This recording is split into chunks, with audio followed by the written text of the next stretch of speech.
به نام خدا. سلام دوستان عزیزم. بهمن ماه 1402 هستش. پادکست صدای سکوت امروز رو با خلاصه ای از اشعار شاعر زیبای عصرمون آقای مهدی اخوان ثالث شروع میکنیم. امیدوارم که خیلی خیلی خوشتون بیاد. زمستان. سلامت را نمیخواهند پاسخ گفت، سرها در گریبان است. کسی سر بر نیارد کرد پاسخ گفتن و دیدار یاران را. نگه جز پیش پا را دید نتواند، که ره تاریک و لغزان است. وگر دست محبت سوی کس یازی، به اکراه آورد دست از بغل بیرون، که سرما سخت سوزان است. نفس که از گرمگاه سینه می آید برون، ابری شود تاریک چو دیواری ایستد در پیش چشمانت. نفس کینه است پس دیگر چه داری چشم، ز چشم دوستان دور یا نزدیک. مسیحای جوان مرد من، ای ترسای پیر پیرهن چرکین، هوا بس ناجوان مردانه سرد است. آی دمت گرم و سرت خوش باد، سلامم را تو پاسخ گوی در بگشای. منم من میهمان هر شبت لولی وش مغموم، منم من سنگ تیپا خورده رنجور، منم دشنام پست آفرینش نغمه ناجور. نه از رومم نه از زنگم همان بیرنگ بیرنگم، بیا بگشای در بگشای دلتنگم. حریفا میزبانا میهمان سال و ماهت، پشت در چون موج میلرزد. تگرگی نیست مرگی نیست، صدایی گر شنیدی صحبت سرما و دندان است. من امشب آمدستم وام بگزارم، حسابت را کنار جام بگذارم. چه میگویی که بیگه شد سحر شد بامداد آمد؟ فریبت میدهد بر آسمان این سرخی بعد از سحرگه نیست. حریفا گوش سرما بردستیم، یادگار سیلی سرد زمستان است. و قندیل سپهر تنگ میدان، مرده یا زنده به تابوت ستبر ظلمت، نه توی مرگ اندوه پنهان است. حریفا رو چراغ باده را بفروز، شب با روز یکسان است. سلامت را نمیخواهند پاسخ گفت، هوا دلگیر درها بسته سرها در گریبان، دستها پنهان، نفسها ابر، دلها خسته و غمگین. درختان اسکلتهای بلوراجین، زمین دل مرده سقف آسمان کوتاه، غبارآلوده مهر و ماه زمستان است. تهران دی‌ماه 1334. شعر بعدی رو با عنوان شاطقی زندانی دختر عمو طاووس شروع میکنیم. عامی اما خاصه خوان دختر ایام، امی اما تلخ و شیرین تجارب را، مثل رند و 7 خط جام، خوانده از درون و ورای خویش. زندگی با ماجراهای فراوانش ظاهری دارد رسان بیشه‌ای بغرنج و درهم بافت. ماجراها گونه گون و رنگ وارنگ است. چیست اما ساده تر از این که در باطن تار و پود هیچی و پوچی هم آهنگ است. ماجرای زندگی آیا جز مشقت‌های شوقی تو امان با زجر، اختیارش هم عنان با جبر، بسترش بر بعد فرار و مه‌آلود زمان لغزان، در فضای کشف پوچ ماجراها چیست؟ من بگویم یا تو میگویی هیچ جز این نیست؟ تو بگویی یا نگویی نشنود او جز صدای خویش. ماجراها گوید اما نقش هر کسی را می نگارد یا می انگارد، بیشتر با طرح و رنگ ماجرای خویش. شاطقی زندانی دختر عمو طاووس فیلسوفی کوچک است و حرفها دارد برای خویش. عامی اما خاصه خوان دفتر ایام، امی اما تلخ و شیرین تجارت را، مثل رند و 7 خط جام خوانده از دون و ورای خویش. آنکه گر خواهد تواند کرد وقت خاکالود و تلخ همنشینش را، به زلالی همچو لبخند صفای خویش. گاه اگر بگذاردش غمهای این عالم، عالمی دارد برای همنشین و آشنای خویش. هی فلانی، او همیشه هر کسی را همین یک نام می‌خواند. اسم و رسم دیگران سهل است، او شاید غالباً نام خودش را هم نمی‌داند. اسب بود و در حیاط کوچک پاییز در زندان راه می‌رفتیم. چند تن زندانی با خستگی همگام، گرد بر گرد بتی از جنس و رنگش نام، لات و عزی و هبل را از بنی اعمام. دور حوض خالی معصوم گرد می‌گشتیم، اما بی هوار و هروله آرام. اینک آن غمگین بی آزار شاطقی زندانی دختر عمو طاووس داشت با لبخند مجروحی که اغلب بر لبانش بود و خطوط چهره‌اش را گاه چون نگه جزم و جری می‌کرد، ماجرا می‌گفت و با ما راه می‌پیمود. عصر خشکی بود از یک روز آبانی، بی صدا و از نظر پنهان. لحظه‌ها مثل صف موران خواب‌آلود با همیشه همعنان می‌رفت و از هر گام سکه می‌زد دیر شد بر پولک هرزود. راه می‌رفتیم و با هر گام ما یک لحظه می‌پژمرد. من خط زنجیر هستی خواره موران را اینچنین احساس می‌کردم که با ترتیب در صف نوبت یکایک خوابشان می‌برد و به نوبت هر یکی تا پای بیرون می‌نهاد از صف، چون جرقه می‌پرید از خواب و می‌افسرد. راست پنداری، هستی و ناچیزی ما بود که بدین گونه بود همسان داشت با نابود و بدین سان تنگتر میشد فضای روز. باختر چون تون سردی میشد و در آن آتش دل مرده می افسرد دود و بدین سان خوب میشد دید در سیمای هر سکه و نگاه آفل و غمگین هر لحظه اینکه چیزی در فضا میکاست، وین که چیزی داشت می‌افزود. داشت می‌رفت آتش خورشید، داشت می‌آمد شب چون دود. باز می‌رفتیم و می‌کردیم رفته تا انجام را آغاز و دگر ره باز و دیگر بار باز و باز و باز.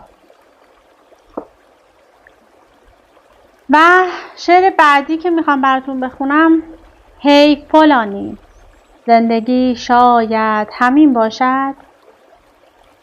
عقده خود را فرو میخورد چون خمیر شیشه سوزان جرعه‌ای از شعله و نشتر و به دشخواری فرو میبرد لقمه بغضی که قوت غالبش آن بود. هی فلانی، زندگی شاید همین باشد، یک فریب ساده و کوچک، آن هم از دست عزیزی که تو دنیا را جز برای او و جز با او نمیخواهی. من گمانم زندگی باید همین باشد. آه اما او چرا این را نمیداند که در اینجا من دلم تنگ است، یک ذره است. شاطقی هم آدم است. ای داده بر من داد، ای فغان فریاد. من نمیدانم چرا طاووس من این را نمیداند که من بیچاره هم در سینه دل دارم، که دل من هم دل است آخر، سنگ و آهن نیست. او چرا اینقدر از من غافل است آخر؟ آه ای کاش گاهی بچه ها را نیز می آورد. کاشکی، اما رها کن. هیچ. و رها می کرد. او رها می کرد حرفش را، حرف بیدادی که از آن بود دایم داد و فریادش، و نمی برد و نمی شد برد از یادش. اغلب او اینجا دهان می بست، گر به ناهنگام یا هنگام دم در می کشید از درد دل گفتن. شاطقی این ترجمان درد، قهرمان درد، آن یگانه مرد مردانه، پوچ و پوک زندگی را نیم دیوانه، و جنون عشق را چالاک و یکتامرد. او به خاموشی گرایان شکوه بس می کرد و سپس با کوشش بسیار عقده خود را فرو می خورد، چون خمیر شیشه سوزان جرعه‌ای از شعله و نشتر، و به دشخواری فرو می برد لقمه بغضی که قوت غالبش آن بود. تا چه ها می کرد خود پیداست، چون گوارد یا چه می آرد. جرعه خنجر به کام و سینه و خنجر، و چه سینه و خنجری هم شاطقی را بود. دودناکی، پنجره کوری که دارد رو به تاریکا، زخمگینی خشک و راهی تنگ و باریکا. گریه آوازی، گرهگیری، خسکنالی، چاه راه کینه و خشم اندرون، تاب و شکم بیرون. خشم و خون را باطلاقی و سیه چالی، تنگنا غمراهی، نقب خراش و خون. شاطقی آنگاه چند لحظه چشمها می بست و بعد از آن می کشید آهی و می کوشید با چه حالتها و حیلتها.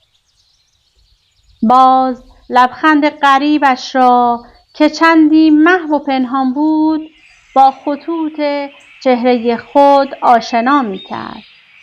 لکن این لبخند در آن چهره تا یک چند از غریب غربت خود مویه ها می کرد و چون تکه‌ای وارونه از تصویر، یا چو تصویری که می گرید غریبی می کند در قاب بیگانه، در خطوط چهره او جا نمی افتاد. حس غربت در غریب قاب‌های چشم ما می کرد. شاطقی آنگاه در می یافت، روی می گرداند و نابیننده بیسویی نگاه می کرد. همزمان با سرفه یا خمیازه یا با خارش چانه می نمود این گونه یا می کرد. تکه وارون آن تصویر را از چهره بر می داشت و خطوط چهرهش را جابجا می کرد تا بدین سان از برای آن جراحت، آن به زهر آغشته آن لبخند باز جای قصد وامی کرد. اسب بود و راه می رفتیم در حیات کوچک پاییز در زندان، چند تن زندانی با هم ولی تنها.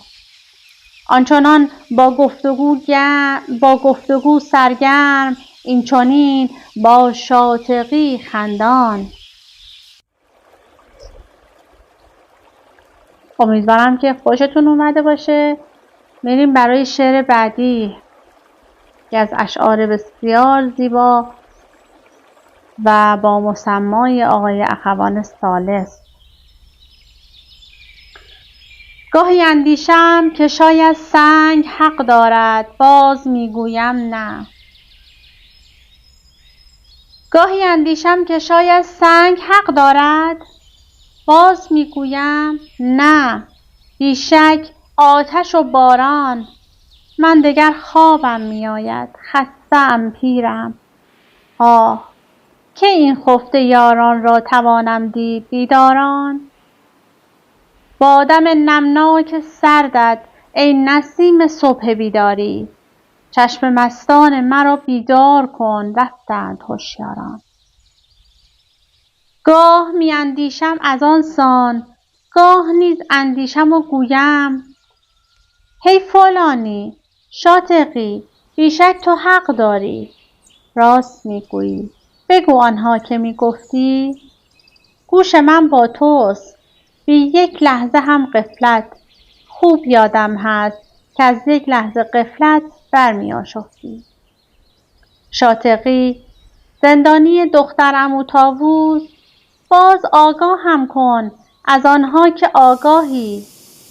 از فریب، از زندگی، از عشق، هرچه میخواهی بگو، از هرچه میخواهی. شاطقی، زندانی دختر عمو طاووس، با همان لبخنده مأنوس گفت زندگی با ماجراهای فراوانش ظاهری دارد بسان بیشه‌ای بغرنج و درهم بافت. ماجراها گونه گون و رنگ وارنگ است. چیست اما ساده تر از این که در باطن تار و پود هیچی و پوچی هماهنگ است؟ ماجرای زندگی آیا جز مشقت‌های شوقی توامان با زجر، اختیارش هم عنان با جبر، بصرش بر بعد فرار و مه‌آلود زمان لغزان، در فضای کشف پوچ ماجراها چیست؟ من بگویم یا تو میگویی؟ هیچ جز این نیست؟ شاطقی آنگاه گفت چه بگویم؟ چی بگویم؟ آه زندگی، ای زندگی، افسوس. هی فلانی، با چه سوگندی بگویم من، چه سوگندی؟ به چراغ روز و محراب شب و موی بتم طاووس، من زندگی را دوست می‌دارم، مرگ را دشمن. وای، اما با که باید گفت این؟ من دوستی دارم که به دشمن خواهم از او التجا بردن. لیک شاطقی جانم، زندگی گاهی از درست مومیایی با شکستن می‌دهد پیغام. همچو یاد عیادهایی کس چه شاداشاد کس نمی‌داند. با فراموش چه اندوهان رسد همگام. من پر طاووس را هم دیدم، گیرم صدایش زشت چون پایش. من نه خوشبینم نه بدبینم، من شد و هست و شود بینم. عشق را عاشق شناسی، زندگی را من که عمری دیدم پایین و بالایش، که تو بر صورتش لعنت به معنایش. دیده‌ای بسیار و میبینی، میوزد بادی پری را میبرد با خویش. از کجا؟ از کیست؟ هرگز این پرسیده ای از باد؟ به کجا؟ وانگه چرا؟ زین کار مقصد چیست؟ خواه غمگین باش، خواهی شاد. باد بسیار است و پر بسیار، یعنی این عبث جاری است. آه باری بس کنم دیگر. هرچه خواهی کن تو خود دانی. گر عبث یا هرچه باشد چند و چون، این است و جز این نیست. مرگ گوید چه بیهوده، زندگی میگوید اما باز باید زیست، باید زیست، باید زیست. سال 1346 شمسی. امیدوارم که از این اشعار زیبا لذت برده باشید. شما رو به خدای مهربان می‌سپارم. مراقب مهربونیاتون باشین و تا وایس بعدی خدا نگهدارتون.